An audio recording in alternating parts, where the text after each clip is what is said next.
We start off, we got two cases, correct? Correct, Your Honor. Both. One defendant, and a courtroom that's not pulling any punches. What's really at stake for Caleb Landry today? Stick around, this one gets intense. Next voice. And you are Caleb Landry? Sir. In 23 CR 908, the earlier case, you were charged with the state jail felony of burglary of a habitation on or about February 14th, 2023.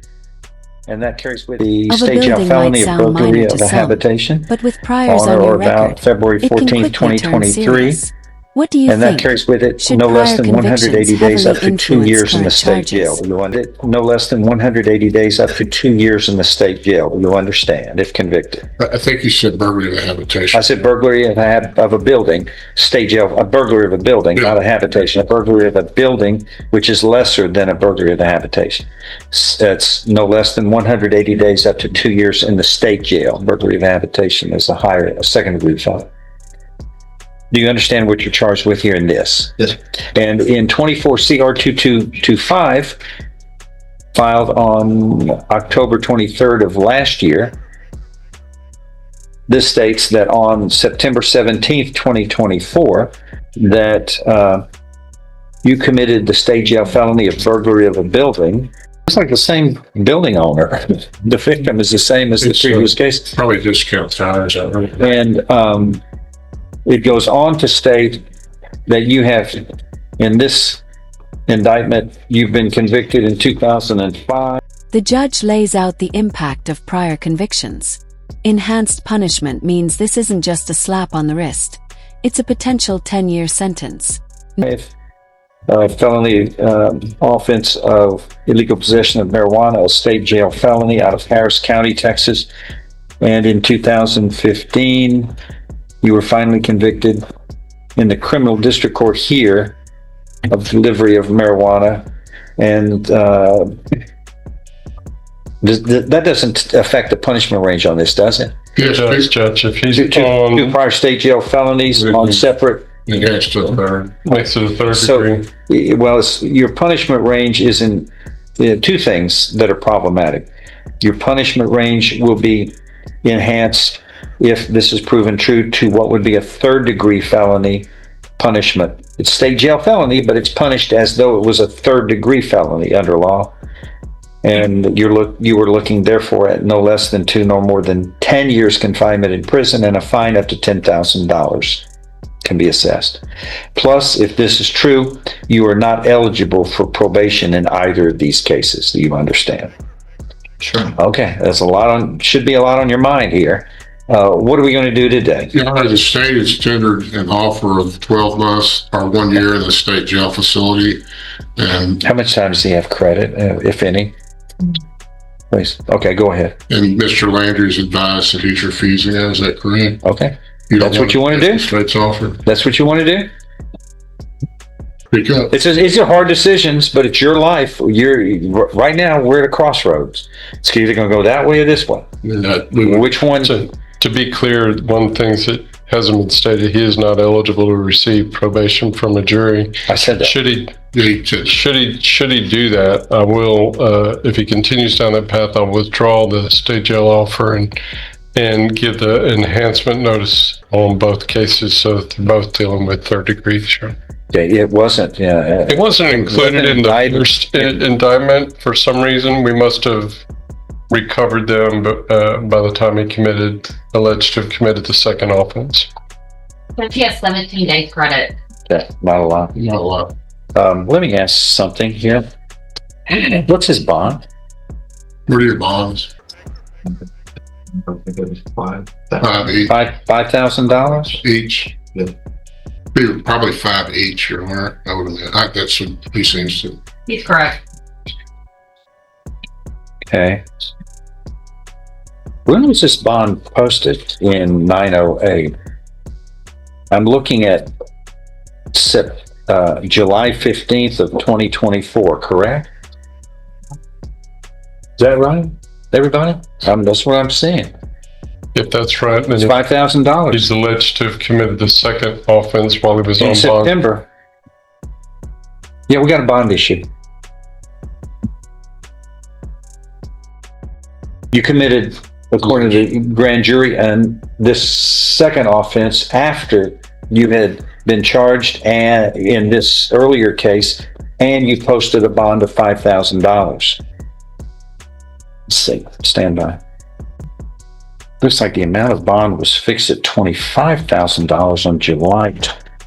I'm looking at another document that says July 20th. You made the accusation that run the initial arraignment may have been 20. I'm There's a 715 of $5,000 on 7 that he paid on 715. But then there's a warrant for an arrest at Capias, burglary of a building, filed on July 16th. Okay. And the bond was fixed. A second crime while already out on bond for the first. Okay. That's going to And raise the major red bond was flags in fixed. any courtroom. Do you think bond conditions should be stricter in repeat Sons. offense? Sons.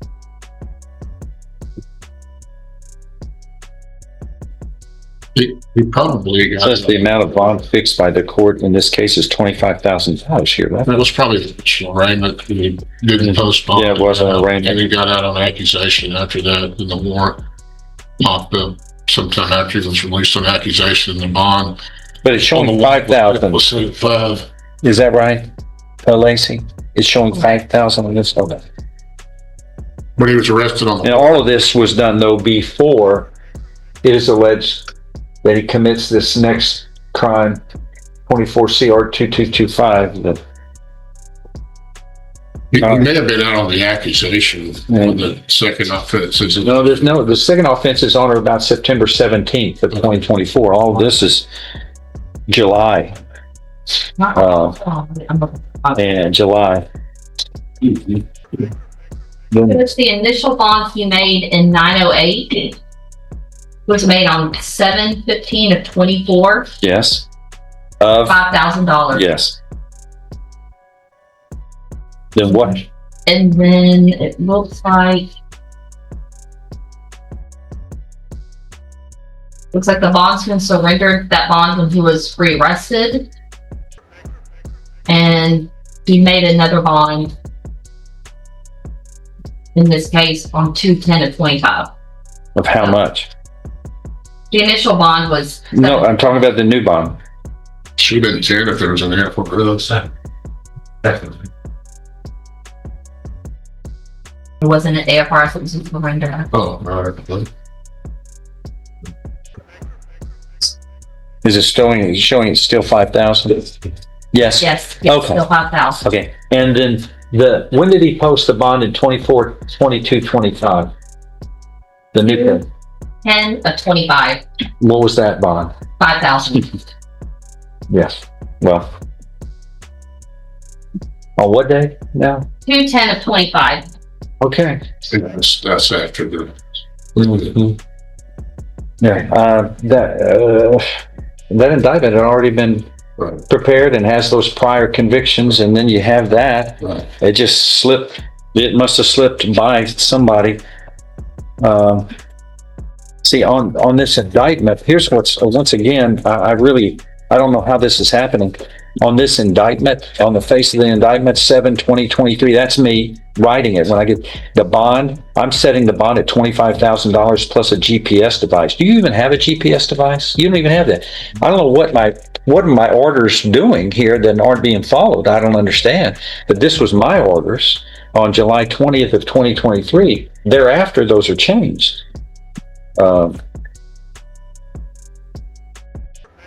Or Interrupting the court. I didn't have anything to do with it. you didn't. Yeah, you're always the first suspect, but you've been cleared in this I would one. like to take credit. Anyway, I don't have any notes to explain, Judge. those were being changed without, and this court had authority over this case, and somebody else was changing these. It was post-indictment. It was post indictment after I had signed these orders, which are equivalent to an order, which is inappropriate, but we'll figure it out. Anyway, this court doesn't find $5,000. I mean, I put $25,000 up here, but I did this before this indictment shows up. Right. And then this indictment shows up, another burglary of a building, which is alleged to have occurred on or about September 17th of 2024, after he was on bond here. Your bond's $100,000 in each case. Plus, you have to have a GPS device as a condition of bond. So this is irresponsible and of your part. Once you are charged with a crime and a bond is set, and you're presumed innocent unless found guilty. But these are probable cause decisions by the grand jury that you probably committed these crimes, which are what we base bonds on, as the probability a crime has been committed. And we use the circumstances of the case and the $100,000 bond per case and a mandatory GPS tracker. The judge isn't just frustrated. He's making an example. The criminal history. Your first bond of $5,000 is the same type of offense that you post a bond. A few months later, you're committing another of the same offense, same type of offense, as though none of this mattered to you. You weren't taking it seriously. You are now. We're going to take it seriously. You can't just keep committing crimes and think that you can just pay a small bond and not that additional information and additional crime commission won't have a bearing on it. It does. So those are the orders. You must have a GPS device, and the bonds are amended to $100,000 each because of your criminal history and the fact that you're committing the same crime after you posted a bond in the first case of a similar matter. Just a few months after that, you're committing the same kind of crime, according to the grand jury. Anyway, that's the orders of the court. Next event, you set these for trial. It'll be set for trial. Thank you. That's what we'll do. Switch.